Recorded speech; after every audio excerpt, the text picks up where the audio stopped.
हम बचपन से एक कहावत सुनते आए हैं, झूठा जब झूठ बोलता है तो सच्चे की समथिंग समथिंग समथिंग। मैं जुमला कंप्लीट करना नहीं चाहता।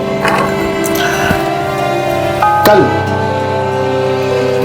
ट्रंप बाप से भागा है, यानी दुम दबा के भागा है। लोग नोट कर नहीं कर रहे बाप को क्या आखिर भागा क्यों और कहां भागा है। Situation room. सीधा बैंक से निकला और सीधा भागा सिचुएशन रूम। अब वो सिचुएशन रूम क्या है मैं आपको बताऊंगा। बैंक इतनी खूबसूरत जगह है, सारा यूरोप आप बैंक में डाल दे सकते। नॉर्थ अमेरिका में इतनी खूबसूरत जगह नहीं है बैंक के। एनीवे, एक CNN की रिपोर्ट है जो आप देखना नहीं भूलना। मैं आखिर में उसको पोस्ट कर रहा हूं, आखिर में आप जरूर देखिए उसको। अब देखिए मांजरा क्या है। ये ट्रंप भागा क्यों और ये सीधा गया सिचुएशन रूम। सिचुएशन रूम क्या है ये? यहां पर सिचुएशंस का जायजा लिया जाता है। वरना आप क्यों भागते भाई? अगर हर चीज आपके फेवर में जा रही है तो आप क्यों भाग रहे हैं? क्योंकि सिचुएशन खराब है। खराब क्या है मैं आपको बोलता हूं एक के बाद एक। वाइजमैन इंस्टीट्यूट ऑफ टेक्नोलॉजी, ये दुनिया का ऐसा इदारा है तेल अवीव के अंदर जहां पर साइंटिस्ट पैदा होते, जहां पर रोबोटिक्स, जहां पर आर्टिफिशियल इंटेलिजेंस, जहां पर स्टार्टअप कंपनीज, आर्मामेंट्स पे रिसर्च होता है। यानी कि यू नेम इट, ये इतना प्रेस्टिजियस है, इतना प्रेस्टिजियस है जिसका आउटकम आप जो है इस्राएली टेक्नोलॉजी में देखते हैं दुनिया में। पूरे इंस्टीट्यूट को ईरान तबाह कर दिया, तबाह कर दिया पूरा। मोसाद के कई हेडक्वार्टर्स को जगह जगह जहां पर है उसको निशाना बनाया। गैस के फैसिलिटीज, ऑयल रिफाइनरीज, पोर्ट्स को, किसी चीज को नहीं छोड़ा ईरान। और मिलिट्री हेडक्वार्टर्स पे, वो तो हम सारे लोग में देख चुके हैं। और एक बात, जहां पर हथियार बनते हैं, जहां पर ड्रोन्स बनते हैं, जहां पर मिसाइल्स बन रहे हैं, जहां पर वो यानी आयरन डोम बन रहा है, वो फैक्ट्रीज को भी तबाह कर दिया ईरान। आप बताइए, सिचुएशन खराब है भाई। तो लिहाजा ये ट्रंप सीधा भागा सिचुएशन रूम को कि भाई सिचुएशन आउट ऑफ कंट्रोल हो रहा है। अब इनके पास ऑप्शन क्या है? ऑप्शन क्या है? या तो जंग करो और या फिर प्रपोजल। अब प्रपोजल में क्या आया कि ये ना CNN की रिपोर्ट देखिए। अब मैं आखिरी में पोस्ट कर रहा हूं, देखना मत भूलिए आप उसको। ईरान 3 साल आगे है, अभी 3 साल बाकी है। अरे भाई, ईरान न्यूक्लियर बॉम्ब बना रहा ही नहीं। अब कॉन्स्टेंटली झूठ बोल रहे हैं आप। अब नेतन्याहू क्या बोला? 15 दिन बाकी है, 1 महीना बाकी है।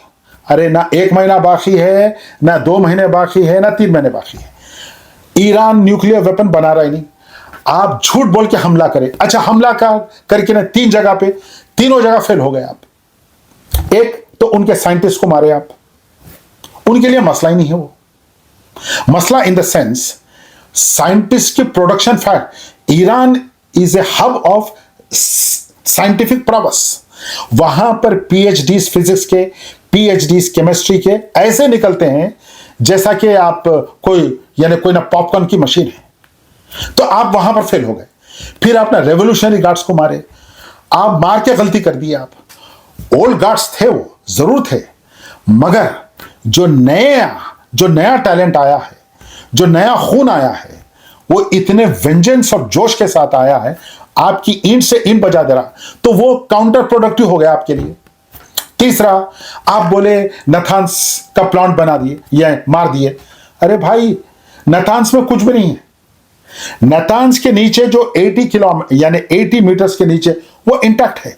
और अगर वो पूरा भी तबाह हो गया, असल चीज है फोर्डो में। और अगर आप येलो केक को तबाह कर दिए, ईरान 24 घंटे के अंदर ला लेता उसको। फिर आप बोले मिसाइल लॉन्चर्स को मारे, साइलेंसर्स को मारे, तो फिर ये 200, 300 मिसाइल्स आ रहे हैं, इसका क्या करेंगे? तो आप हर महाज पे फेल हो गए। आपके कोई ऑब्जेक्टिव्स अचीव नहीं हो रहे। अब रहा रजीम चेंज। अरे कोई ये ना सद्दाम हुसैन है, ये कोई खजाफी है। आज ईरानी इतना पेट्रियट होता है, अगर ईरानी की फिर गई, और मैं आपको एक बात बोल रहा हूं, ये कभी हार नहीं मानेंगे ईरानी। एक एक ईरानी अपनी जान दे देगा, और इनको उसका पता है। मगर वो नेतन्याहू अकड़ू, झूठा अकड़ू, आज 40 साल से झूठ बोल रहा है, 40 साल से झूठ बोल रहा है, इतना बड़ा झूठा, यानी इतना बड़ा झूठा। अब हाथ अब जो है फट गई। अब जो है पागलों की तरह जा रहा, कभी फॉक्स पे दे रहा इंटरव्यू, कभी उधर दे रहा। तो सिचुएशन पैदा हो गया ना भाई। तो सिचुएशन क्या पैदा हो गया कि इस्राइल को समझ में नहीं आ रहा, पूरा यूरोप बोल रहा क्या करें, अब हम क्या करना। तो लिहाजा ट्रंप भागा सिचुएशन रूम को कि अब क्या करना चाहिए, क्या जंग में पार्टिसिपेट करना चाहिए। तो फिर अमेरिका को पता है एयरक्राफ्ट कैरियर तो खरीद भी नहीं जा सकते, वो तो सिटिंग डक्स है।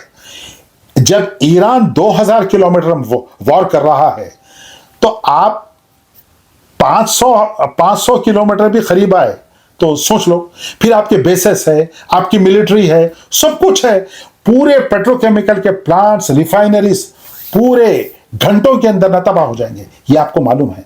तो सिचुएशन खराब है। मगर ये वीडियो देखना मत भूलो, और देखो किस तरह झूठ बोल रहे हैं लोग।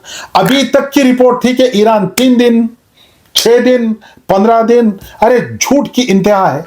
अब आप एक नए प्रोपेगेंडे से आए, आप अब आके बोल रहे हैं कि 3 साल, 3 दिन से 3 साल। आप सोचिए, तो वो कहावत मशहूर है, वो झूठा जब झूठ बोलता है तो सच्चे की something something something. There is new CNN reporting indicate there are doubts in the intelligence community about how close Iran actually is to getting a weapon. CNN's Zach Cohen has this reporting. He's with us now. What are you learning, Zach?